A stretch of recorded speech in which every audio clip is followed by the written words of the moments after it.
Today's the first day in a month that I've had actually a full day in my fish room, so I'm going to take advantage of it. Today we're going to take this rack right here. It's going to have my juvenile discus that I've bred, all the ones I've bred and I've kept and grown out. They're about 6 months old. Now it's not going to be your conventional, you know, with the substrate and everything, plants. I'm going to put some plants in there and you'll see how I do it. My main objective is to get these 11, 12 fish to grow out and become breeders.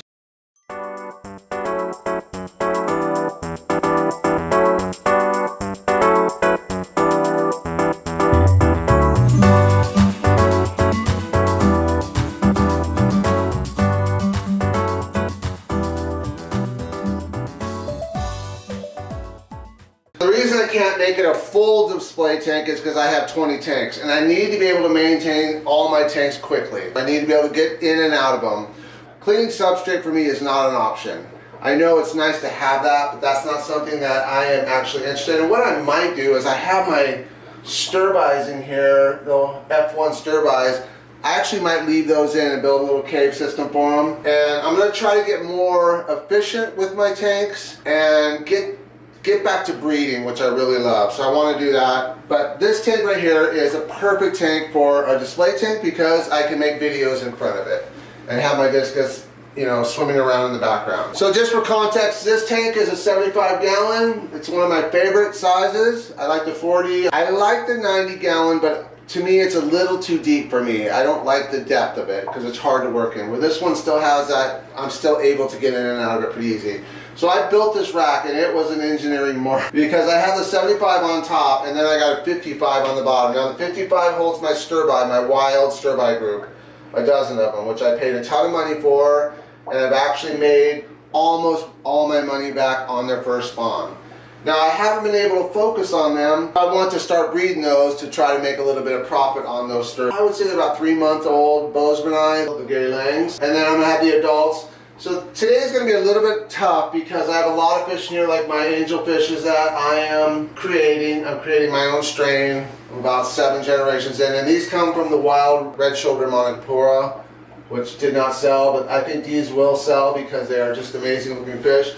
And I was actually to get 4 or 5 albinos out of that. So I'm keeping the albino strain in there, and hopefully I get an albino strain. I have the small F1 Sterbai. And I'm probably going to keep those with the discus because those are perfect for discus as far as the heat, water. Now they're going to grow out in tap water. So my tap water is a little bit hard. It's 7.8 to 8.2, 300 ppm. It's not too hard. I've had harder water like in California. What are in here are my angelfish that I'm producing, the adult Boesemani, the baby Boesemani. Some of you are getting that orange color already. That's pretty cool. I'm going to grow these out, and these babies are going to go into here. Now, you're asking, why would I put the babies in there with the spawning Sterbai? For one, their mouths are small enough where they might get a couple eggs, but they're not going to get many. And usually what happens is I come in early in the morning, like before the lights are on, and I scrape those eggs off first thing in the morning. Now, will they find the food and start eating the eggs if I'm not here? Yes, they will, but that's okay. Because what I'm finding with the wild Sterbai is they lay hundreds and hundreds and hundreds of eggs per spawn. And they're not sporadic. They lay in bunches. They lay a lot at once. They don't spread it out over days. Now, you'll see a couple here and there, and that's fine because for me to take my time to scrape eggs, I want to get 100 eggs in a scraping. That's kind of how I want to do it. If I see 4 or 5 eggs in there, I'm not going to go in and get them. They're just going to be, and it's pretty cool. What I saw this morning was I seen 3 or 4 babies. So when I get those 3 or 4 eggs that I don't scrape, you know, they fall, and there's enough little caves down there where they can go and hide, and now they're growing out in there. So they're tiny. They're ½ an inch, so they're small. You know, that's not a good way to make money, but it's still pretty cool that they live in there. Okay, we're going to tear this tank down, and then we're going to put these discus in it. So I have 1, 2, 3, 4, 5, 6, 7, 8, 9, 10, 11, 12. And then I have my sub-adults over here with my adult breeders, and they're kind of in a holding pattern. Right over here. Let me see if I can get this out. Where am I? Right here. So they're kind of in a holding pattern because my tanks are just kind of jumbled right now. Everything's kind of just sitting in something, and I put them together, it works, but I'm not concentrating on breeding, and I want to get back to that. Okay.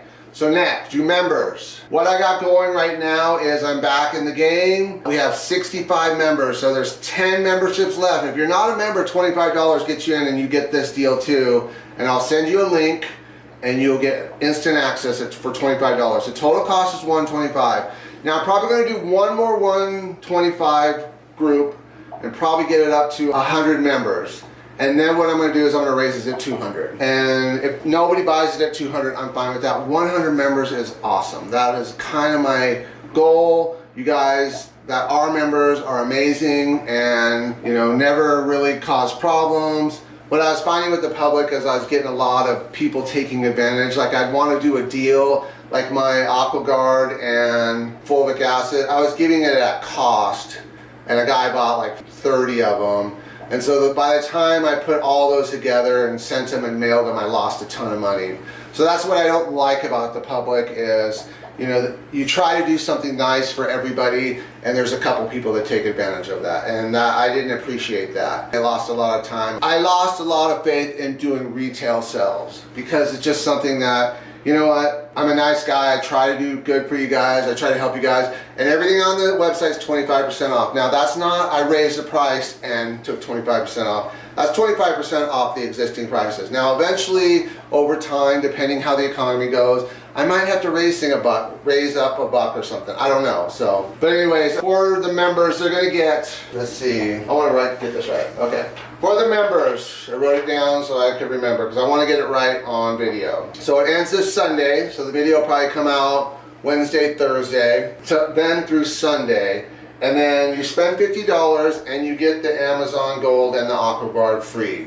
So I'm going to send that. You guys, I'm going to try to give you guys the AquaGuard and this package, the Amazon Gold and the AquaGuard free as much as possible because I don't think anybody should have to spend money on water conditioners. It's just something that it's very cheap to make. It doesn't cost a lot of money. So when, you know, the brand, everyone knows the brand we use in the hobby. It's charging $12, $13 for a bottle. Let's just say I pay probably in a year for water conditioners, I probably pay $10, $15 maybe, I don't know. I don't use a lot of it because I've got it down where I know exactly what I need to do and I go through barrels. So condition tanks, like they say, oh, you know, when you do a water change, condition the whole tank. No, I just condition water going in because that's ridiculous, but I digress. Okay, so spend $50, get Amazon Gold and AquaGuard free. Shipping is becoming insane. So spend $100 and you automatically get free shipping. You get, I'm gonna throw in 100 grams of freeze-dried tube effects. I love them. I've been using them in my room. It's kind of my go-to now because I'm always in a hurry and I can just drop cubes. I don't stick them in the glass. You can stick them in the glass, but I just threw my room and it's just been amazing because everything's getting fed. It's nice and quick and I can get it done. So you will get the Amazon Gold, AquaGuard, $100. Spend $100, you get the free shipping, 100 grams of freeze-dried tube effects.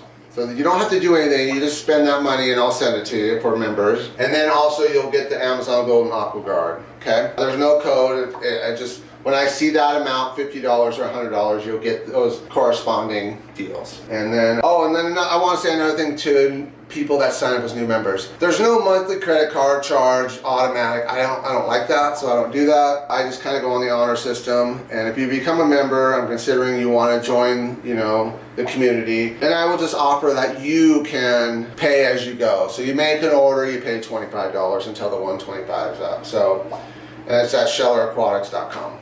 All right, let's get going. I got things to do today. I want to get this done. It's going to be one rack at a time. We got one rack, 2, 3, 4, 5, 6, 7, 8 racks. So those are going to be videos. Those might not be in order like 1 rack, 2 rack at a time, but eventually I'm going to get through all 8 racks. And what you'll notice is sometimes I'll leave tanks open because I got to have always usually 20 gallons or 29 gallons open for sick fish, which doesn't happen very often.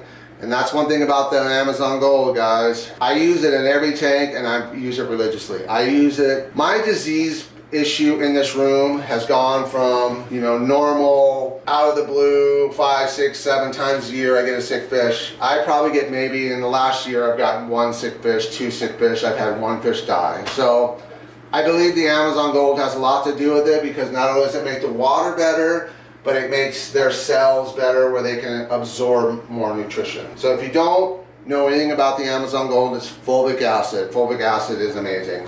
I'm a 100% believer, and most of you that have used it are believers too. All right, so this is going to be tricky because there's a lot of small fish in here, and I'm using a big hose because I want to get through this system quick, and I want to make sure that I can, you know, not only make it look amazing, but also be efficient with my time. Because if I can get through this today, maybe I take care of something else. But today I'm also going to be answering some questions from members about just stuff they want to know, and I'll do my best to get to all of them. There's a lot of them. I want to say something about joining the membership. You guys, if you're not a member, it's on the homepage. You just click Sheller membership and you're in. If you don't want to join the membership, I have a sample pack you can buy. But I've had some people that are pretty angry that I did this, that I went to a membership. I had to. There's no way I could keep doing what I was doing. I couldn't keep that schedule going. I'm relaxed. I got sleep now. I'm not rushing. You guys understand that I'm going to get them to you. It might not be next day delivery like Aquarium Co-op. It's not the company I ever wanted to be. I don't want to do that for a living. I want to enjoy my hobby. This is how I escape. And the videos are just something that I can do and, you know, make $100 a year on my video. It's the way I want to do it. And if that's not okay, I'm sorry. You know, Aquarium Co-op will, you don't have to be a member there, just go. It's been about 2 hours. I got everything kind of how I want it. Now that's why the Discus aren't as sociable as they used to be, but these guys came right out. There's 12 in there. What do I see? 4. The other 8 are still hiding. It's going to take them a while to get used to the lighting and everything, and plus they're up a lot higher. They were in a low tank before. You know, it's good to see these guys out already, so that's awesome. And then down here I have the wild Sterbai, and then also I have all my growout Boesemani, Lake Antigio. So they've never seen the bell. They're starting to pick at it a little bit, but I think once they find it, they're going to go nuts for it. What I've done with the bell is I've put in probably 4 tube effects in this one, and then the Protein Plus. And this one is 2 tube effects and optimal growth. So a little smaller food for them. They would work either way, it's fine, but I just kind of go with the smaller fish. I go with the optimal because it has certain stuff in it that I like for growth.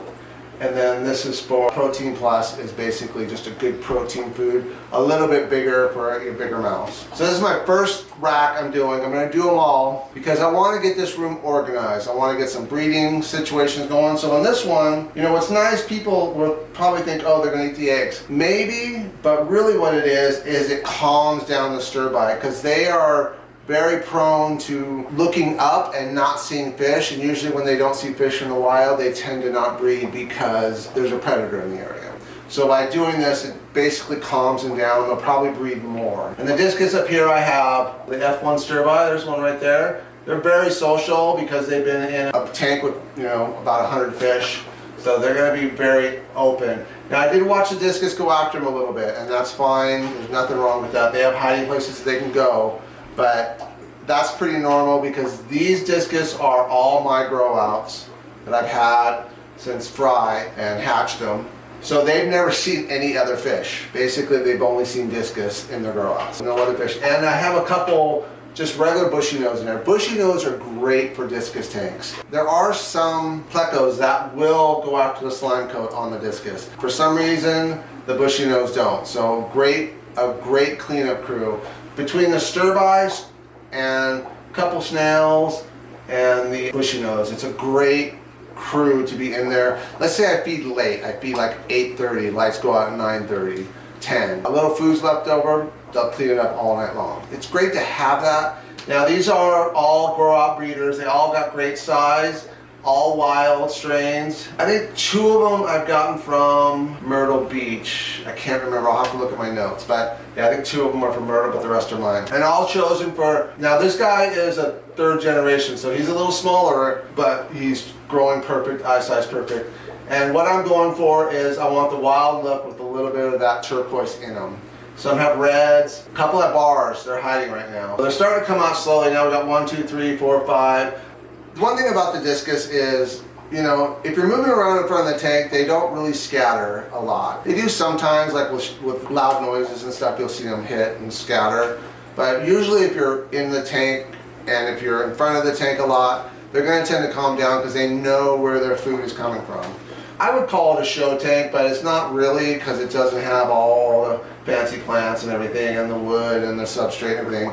But you got to remember, I have to maintain this tank with 19 other tanks. So I want it to look good on camera. For me also to come in, and it gets me excited to see a nice, big clean tank with 12 fish in it. But also down here, the Sterbai are breeding, and they bred like 3 times, and I only caught 1 batch because of everything that went on with the website and everything. We're gonna get back into it. That's the thing with these tanks, is these are future breeders, these are breeders, and then the Boesemani grow. So the thing with the Boesemani is they take a long time to grow. So you gotta kind of keep them in a tank. They're acting dual purpose. They're growing out to sell, but they're also calming down the Sterbai to breed. A good combination there. I want to talk about my zebra plecos. I bought 3 of them, tiny, and I paid $100 each. I mean, they were tiny, and that was a great deal. I mean, they go up to $300. So I got 3 of them, $300. 1 did die, it just did not make it. The 2 made it. There is a theory on the zebra plecos. They take a long time to grow up. Mine are been with me about 3.5, 4 months, and they've already tripled in size, and there's a reason why. There are some products on the market that I like, but because the website was public or retail, I could not put those on my website. But now they're private, I can put them on my website, and you guys can check them out. So with the special I got going for the members right now, where you'll get the fulvic acid 500 gallon, you'll get the water conditioner, chloramines, chlorine, all that stuff, 500 gallons, that's at $50. At $100 you get the free shipping, you'll get the 100 grams of tube effects, which I love. I mean, this is what I keep in my room now. I just love this stuff. Would I rather have the blackworms? The problem with the blackworms is cost. They're gone through the roof, and I don't know how much longer I'm going to be able to get the blackworms. But I can get the tube effects all day long. Now the new supplier that does these is getting into blackworms, because I pounded them and said, you guys will make a lot of money, and I need them. If you guys can get them going, that'd be great. The one thing with the blackworms they make are they're smaller coops, so they're not the bigger Australian coops. But yeah, this stuff I love. It's something that I keep in my room all the time, and it's great for feeding, it's great for the bell. You have to put in the special instructions that you want this product, because I'm not going to send it to everybody, because most people might not have bottom dwellers. And the reason I was talking about the zebra plectors is this is what I grow them out on. They get sometimes other stuff, but this is their main diet. So this little pellet here, let me see if I'll just take it out. So this little pellet here, and then the other one is a tab. I'm not going to say the name of it, but you probably know. So I can get this to you cheaper than the retail, because I buy it in such huge bulks from Germany. So, and the other one comes from Ukraine. So these are not my products. I want to be that very clear. And I'm not trying to hide it, but because members are in the back end now, we can get you some stuff that I use and love. So I've grown those zebra plecos out on this stuff, and it's just mind-boggling. So one thing about the tab, these can go for the plecos and any bottom dweller, but I've even fed into my discus and they pick at them. And then these are for, let's do it right now. So I'm going to drop this in for the Sterbai. Let's do this. And then let's see if they're going to go after this, because they've seen this product. And I believe these products are a reason why my fish grow so fast, other than discus. Now, if you want discus, all my products that I sell on the website obviously are the way to go, because they're proven. Okay, so I'm going to answer some quick questions that people have sent me, and I won't be able to get through them all this time, but I'll try to answer a couple in each video. So look at, these are all questions, and they're stacking up. If you want to send questions to me to answer on a video, I will. Also, Ryan, I will get to your phone call, and we will have that meeting, and we will talk and for the consultation. So don't worry, it's coming. This was the first day I've had off, and I wanted to get this done because it was so important to me to get it done and start moving forward in the business. Okay, so I'm going to answer this first one first. So there's all these questions. I'm just going to answer the first one in this video because I don't want to make it an hour long. What's your general philosophy when it comes to raising juvenile discus? General philosophy. Now I want everyone to understand this is my theories. I'm going to say different things. That's fine. This is what I do. So I can't stress enough on juvenile discus. So juvenile, fry, adults, semi-adults. I mean, there's different stages. When you're getting into that first few months, water changes and feeding, that's the secret. Now juvenile discus, you can kind of back off that a little bit. I would say a juvie, I want to feed 2 times a day, good. And that's why these bells are great for juvenile. So I consider these juvenile discus, okay? These are 6 months old to 4 months old. So I use these as kind of a juvenile, almost sub-adult, okay? So that's why the bell is great, because you can put one of those in the morning, walk away, and then by evening it's done, and they've got a good solid diet for the day. Now you can put almost anything. I would not put Daily Delight of Collard Green in those. I know people do it. If I was going to do that, that's one thing I'm going to say about the Daily Delight and Collard Green is feed it in chunks. You can feed it in cubes, that's fine, and press it on the glass, but the point of pressing on the glass is to compress it and not leave it in that solid cube, right? I would never take Daily Delight and just throw it in my tank like a Tubifex cube. I would never do that. Usually what I do is I take it and I crumble it. And I call them fish room cubes. They're a lot bigger. And basically what I do is I just break off a corner and then sprinkle it. If they're really small, I sprinkle it. I just crush. If they're a little bit bigger, then I just kind of break it into chunks. And then if they're adults, then I kind of break it into bigger chunks so they can pick at it, right? Because what I don't want them to do is have that food sit and go in a corner behind a filter or something and spoil. Because it's pure food. There's no crap in it. It's really good.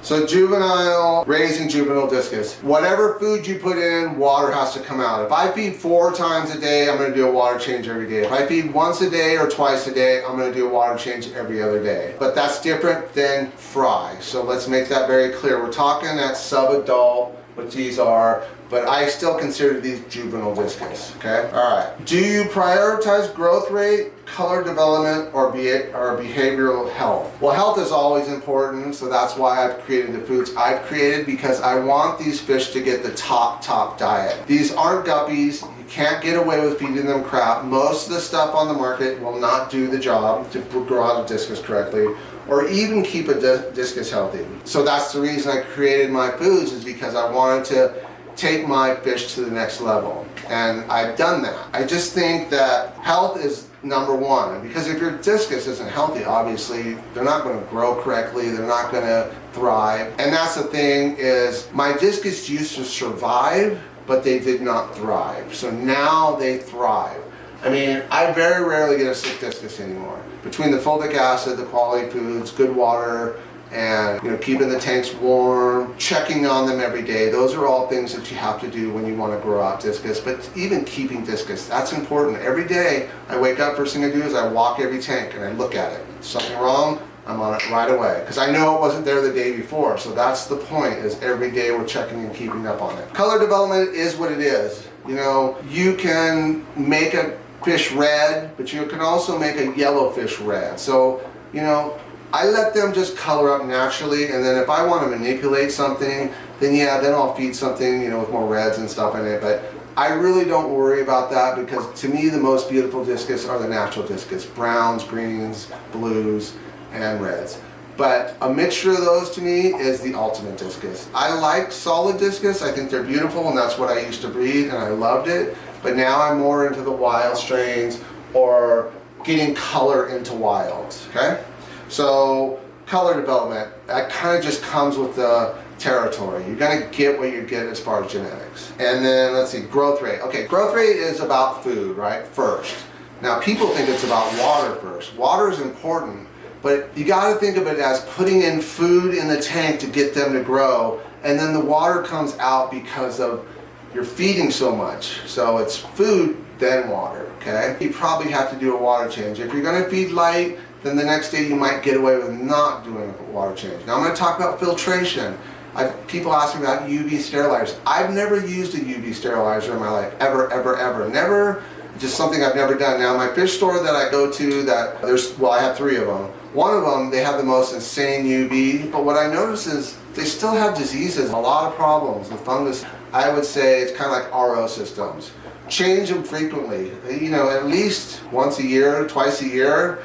Because I think once they go bad, you're basically counting on that thing to work, and it's not working. So filtration, can that substitute water changes? Definitely, it can. It can stretch out your water changes a little bit, but I don't care what anybody tells you or tells me. I am going to do water changes when I see something that just doesn't look right. I'm not going to rely on UV. I'm not going to rely on filtration. I'm going to rely on me physically doing the work. And that's why I don't do automatics. I talk about that all the time. You get lazy and you think it's taken care of. Every day you got to touch a tank. So growth rate. Growth rate's about touching the tank every day. 1 to 2 times a day for sure. For juveniles, fry is probably 3 to 4 times a day. Now, if you start to lose a fish as far as its eyes getting big or, it gets a skinny forehead, pull that fish out of the population and put it in another tank if you can, and then observe it. Because the big eye is probably your fault. The skinny head might be a parasite or something's going wrong internally. And I can't stress enough how discus have issues with genetics. There's just no doubt about it. I just did that one video, the last video about my Galaxy Blue. I showed you I was losing a couple fish a day. I haven't lost fish in about a week, but there's probably 15 fish left. And I don't think any of them are the Galaxy Blue. I think they're all the other ones. So, you know what?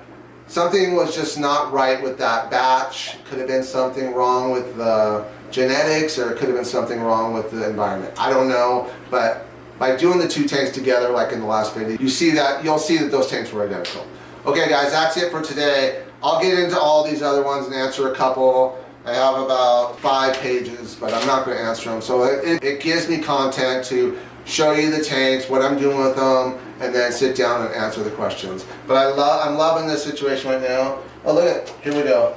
So this product is amazing. So if you want it, you have to tell me tabs in the special instructions. I want the 2 tabs, okay? The brown, and they also pick on the green, but for growth and stuff. And they will be on my website eventually, and I will charge, but I will send those to you free if you ask for the tabs. And remember, this goes through Sunday. All right guys, thanks a lot, I appreciate it. I'll try to come out with more videos, more consistent, but literally I just got caught up on everything. Everything is back to normal, I'm feeling great, everything's doing well with the website. So I appreciate you guys, and if you want to join the website and you want to become a member, go to the homepage, click $25, and you will get all these products I just told you, the tube effects, the tabs, and the water conditioner, and the fulvic acid. All right guys, thanks a lot, take care, bye.